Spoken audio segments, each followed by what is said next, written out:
ओम अज्ञानतिमिरन्दस्य ज्ञानञ्जनशलाखया चक्षुरुन्मिलितं येन तस्मै श्रीगुरुवे नमः।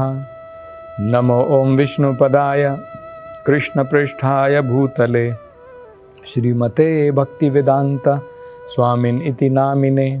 नमस्ते सरस्वती देवे गौरवाणी प्रचारिणे निर्विशेष शून्यवादी पाश्चात्य देशतारिणे।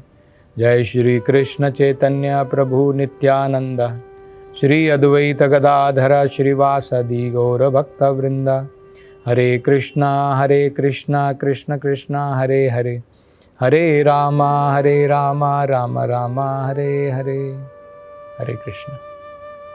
भगवान ऋषभदेव अपने पुत्रों को, अपने नागरिकों को, जो उनकी प्रजा है, उनको बड़ी महत्वपूर्ण शिक्षाएं दे रहे हैं। और शिक्षा के लगभग अंत में वो बता रहे हैं कि उन्हें ये जो गुणवान ब्राह्मण है वो क्यों अत्यंत प्रिय है। उसका कारण है, वेदों के अंदर में हमने सुना है ना, नमो ब्रह्मणाय देवाय गो ब्राह्मण हिताय च। भगवान को गायें और भगवान को ब्राह्मण अत्यंत प्रिय हैं। उसका एक कारण होता है। तो ब्राह्मण के अंदर में श्रेष्ठ गुण है, इसलिए उनको गुणवान ब्राह्मण कहते हैं। ये जात वाले ब्राह्मण नहीं, जो जात से, जो जन्म से कहते हैं कि मैं ब्राह्मण हूं, उस प्रकार के ब्राह्मण की हम बात नहीं कर रहे।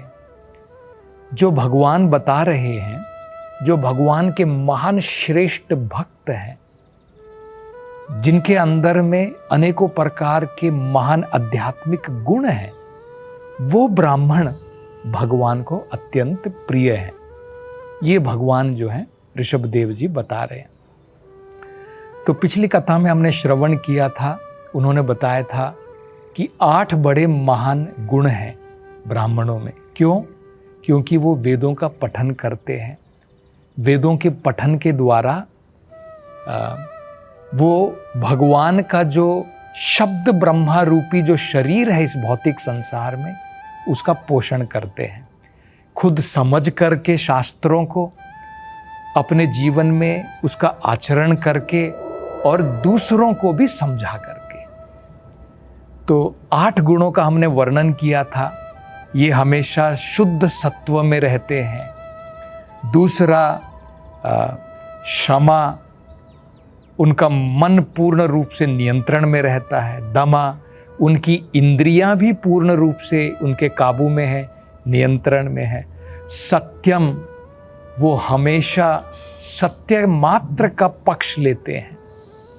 अनुग्रह, उनके हृदय में अनुग्रह है, कृपा है, और उसके कारण ही वे लोगों को ये भगवत ज्ञान प्रदान करते हैं। तपाह, वो अपने जीवन में अनेकों प्रकार की तपस्याएं करते हैं, जिसके द्वारा उनका जीवन शुद्ध रहता है। तितिक्षा, वो बड़े सहनशील होते हैं। और अनुभवश्च, उन्होंने आत्म साक्षात्कार अनुभव कर लिया है। आत्म साक्षात्कार का मतलब क्या है? उन्होंने ये समझ लिया है जीव क्या है, भगवान क्या है, और सभी जीवों का भगवान से क्या संबंध है, प्रकृति क्या है। इन सब चीजों के तत्व को जिसने समझ लिया है उसे कहते हैं अनुभवा। उसे अनुभव हो गया है। तो ये 8 बड़े महत्वपूर्ण भगवान जो है गुण बताते हैं। अब अगले श्लोक में वो क्या कहते देखिए। वो कहते हैं, मत्तो अपि अनंतात परतः परस्मात् स्वर्ग अपवर्ग अधिपतेर्न किंचित येषां किम उस्यात् इतरेण तेषां अकिंचनानां मयि भक्ति भाजम।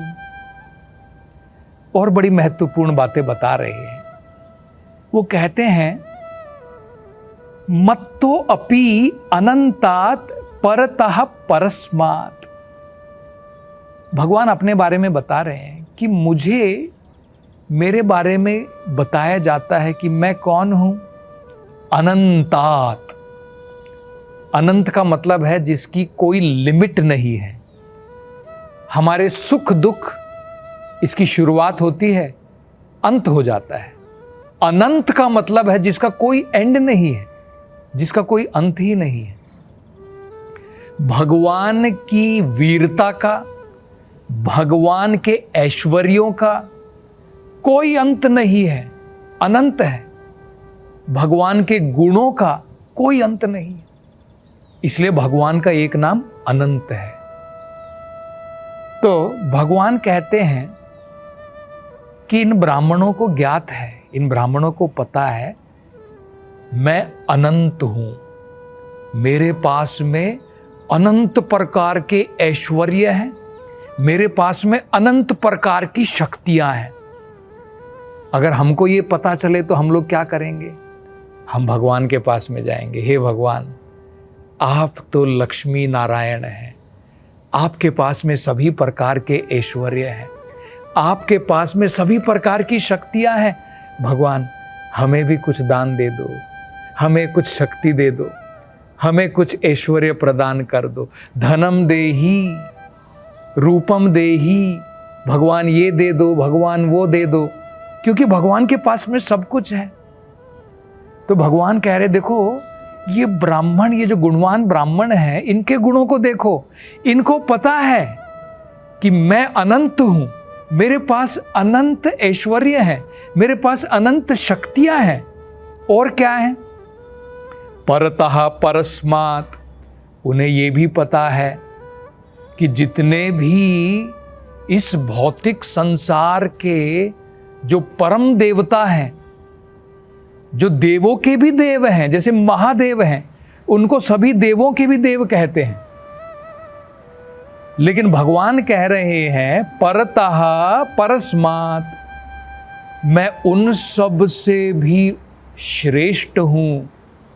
इन ब्राह्मणों को वो भी ज्ञान है, मैं सभी देवताओं से भी श्रेष्ठ हूं। ब्रह्मा से, इंद्रा से, सभी प्रकार के जितने भी देवतागण हैं, मैं उन सब से श्रेष्ठ हूं। ब्राह्मणों को ये ज्ञान भी है। और क्या पता है उनको? स्वर्ग अपवर्ग अधिपतेर, उनको ये भी पता है कि स्वर्ग देने वाले भी अंत में भगवान ही हैं। जो हमारे कर्मों का फल देते हैं, जिसके द्वारा हम स्वर्ग लोक तक जाते हैं, वो फल दाता वो भी भगवान विष्णु, भगवान कृष्ण ही है। ये इन ब्राह्मणों को भली भांति पता है कि अगर मुझे स्वर्ग भी जाना है तो भगवान विष्णु उनके कृपा के द्वारा मैं स्वर्ग लोक की यात्रा भी कर सकता हूं। और क्या है? स्वर्ग अपवर्ग, अपवर्ग का मतलब होता है मोक्ष। उनको ये भी पता है कि भगवान मुकुंद हैं, मुक्ति प्रदाता हैं। भगवान किसी को भी मुक्त कर सकते हैं संसार से, इसलिए भगवान का एक नाम मुकुंद भी है। मुकुंद का मतलब है जो भौतिक संसार से मुक्ति प्रदान कर सकते हैं। तो उनको ये भी ज्ञान है। लेकिन कहते हैं न किंचित, लेकिन फिर भी ये जो गुणवान ब्राह्मण हैं, ये मेरे से कुछ भी अपेक्षा नहीं करते हैं, कुछ भी इच्छा नहीं करते हैं। इनको ये भी पता है कि भगवान अनंत ऐश्वर्यों के मालिक हैं, अनंत शक्तियों के मालिक हैं। परतः परस्मात्, सभी देवताओं से भी परम है भगवान। स्वर्ग अपवर्ग, स्वर्ग देने वाले भी, स्वर्ग के दाता भी भगवान ही हैं, और अपवर्ग मुक्ति के दाता भी भगवान ही हैं। न किंचित मत्तोपि, लेकिन फिर भी मुझसे मत्तो अपि न किंचित, वो कुछ भी अपेक्षा नहीं करते हैं। ये इतने महान श्रेष्ठ भक्त हैं, गुणवान ब्राह्मण हैं। जरा आप सोच करके देखिए, जिस व्यक्ति को ये पता हो कि भगवान सभी शक्तियों के दाता हैं, सभी ऐश्वर्यों के मालिक हैं, सभी देवताओं से भी भगवान ऊपर है, स्वर्ग हमें जो है उसकी प्राप्ति करा सकते हैं, मुक्ति भी प्रदान करा सकते हैं, लेकिन कुछ भी ये भगवान से नहीं मांगते हैं। ये संतुष्ट हैं भगवान की सेवा करके, भगवान की सेवा में लग करके। और क्या कहते देखिए, ये शाम किम उस्याद इतरेण तेषाम। इतरेण का मतलब है और ये किसी और के पास में भी नहीं जाते हैं, किसी देवता के पास में या फिर उससे मुझे कुछ चीज़ों की प्राप्ति हो जाएगी, क्योंकि इनको किसी भी वस्तुओं की कोई आवश्यकता ही नहीं है। अकिंचना नाम मई भक्ति भाजम, ये पूर्ण रूप से अकिंचन है। अकिंचन, किंचन का मतलब होता है जिसके पास में कुछ प्रॉपर्टी है, जिसके पास में कुछ है, ये मेरा है, ये मेरा घर है, ये मेरा परिवार है, ये मेरी ज़मीन है, ये मेरी जायदाद है, ये मेरा बैंक बैलेंस है।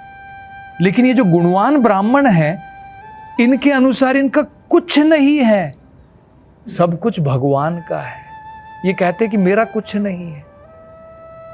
अकिंचना और मई भक्ति भाजम, पूर्ण रूप से मेरी शुद्ध भक्ति में ये लगे हुए हैं। इसलिए ऋषभदेव जी बता रहे हैं कि ये गुणवान ब्राह्मण जो है, ये जो भगवान के श्रेष्ठ भक्त हैं, ये भगवान को क्यों अत्यंत प्रिय हैं। ऋषभदेव जी अपने पुत्रों को बता रहे हैं कि तुम जब राज्य करोगे तो ये जो श्रेष्ठ ब्राह्मण गण हैं, उनकी शिक्षा के अनुसार, उनके निर्देश के अनुसार, उनकी शिक्षाओं का पालन करके तुम राज्यभार संभालो, क्योंकि इन ब्राह्मणों से श्रेष्ठ और कोई जीव नहीं है। और आगे भगवान कहते हैं, अगले ऋषभदेव जी अगले श्लोक में कहते हैं, सर्वाणि मद्धिष्णयता भवद्भिस् चराणि भूतानि सुता ध्रुवाणि संभावितव्यानि पदे पदे वा विविक्त दृग्भिस्तद हुहराहरणम में।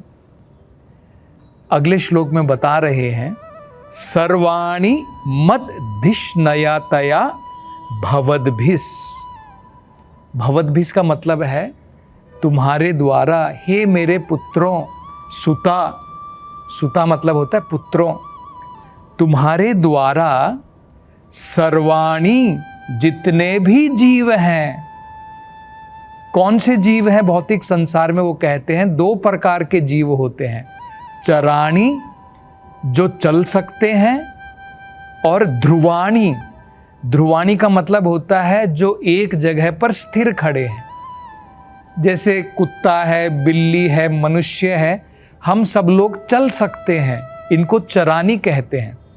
ध्रुवाणी किसको कहते हैं? जैसे ये पेड़ है, ये चल नहीं सकता है, एक पौधा है, वो चल नहीं सकता है, वो एक स्थान पर स्थिर होता है। तो कह रहे हैं कि चाहे वो जीव एक स्थान पर स्थिर हो, जैसे पेड़ है, पौधा है, या फिर चराणी हो, एक जगह से दूसरी जगह पर चल सकता है। सर्वाणि मद्धिष्णयतया, तुम्हें ये समझना चाहिए कि जितने भी जीव हैं वो सब मेरा घर है। भगवान का घर कहाँ पर है? हम कहेंगे कि भगवान का घर तो वैकुंठ में है। घर किसको कहते हैं? धिष्णया का मतलब होता है घर। तो भगवान कह रहे हैं, हम सोचेंगे कि भगवान का घर तो वैकुंठ लोक में है, भगवान तो वैकुंठ लोक में है, भगवान तो गोलोक वृंदावन धाम में है। सही है, लेकिन उसके साथ साथ में भगवान अपने एक विस्तार के द्वारा परमात्मा के रूप में भगवान चराणी और ध्रुवाणी, चलने वाले जीवों के अंदर में भी, उनके हृदय में, और ना चलने वाले जैसे पेड़ पौधे, उनके हृदय में भी भगवान विराजमान है। तो अगर हमको ये समझ में आ जाए, जहां पर भगवान विराजमान है वो मंदिर है ना। हम मंदिर को दूर से भी प्रणाम करते हैं। अगर हमें दूर से भी मंदिर दिख जाए तो लोग हाथ जोड़ लेते हैं। अगर हमारी ये समझ में आ जाए कि जितने भी प्राणी हैं, भगवान ऋषभदेव यही बता रहे हैं, ये जो गुणवान ब्राह्मण हैं, इनके अंदर में ये बड़े महत्वपूर्ण गुण है। हमारे मन में, हमारे जीवन में ये गुण नहीं है, लेकिन सीखने चाहिए हमें। ये आध्यात्मिक ज्ञान के द्वारा हमें सीखने चाहिए। क्या सीखना है? सभी जीवों में भगवान विराजमान है, वो भी मंदिर है ना, तो उसका भी आदर सत्कार हमें उसी प्रकार से करना चाहिए। तो यही भगवान कह रहे हैं। आगे कह रहे हैं, संभाविताव्यानि पदे पदे वो, हर एक क्षण इसलिए उनका आदर करना चाहिए। सभी जीवों का आदर करना चाहिए। विविक्त दृग्भिस, उनसे ईर्ष्या नहीं करनी चाहिए। विविक्त दृग्भिस का मतलब है तुम्हारा नजरिया, दृष्टिकोण बिल्कुल शुद्ध होना चाहिए। तुम्हें नहीं देखना चाहिए ये ब्राह्मण है, ये कुत्ता है, ये बिल्ली है। नहीं, ये सब बाहरी शरीर हैं, अंदर में आत्मा भी है और परमात्मा भी है। हमारी दृष्टि बिल्कुल क्लियर होनी चाहिए।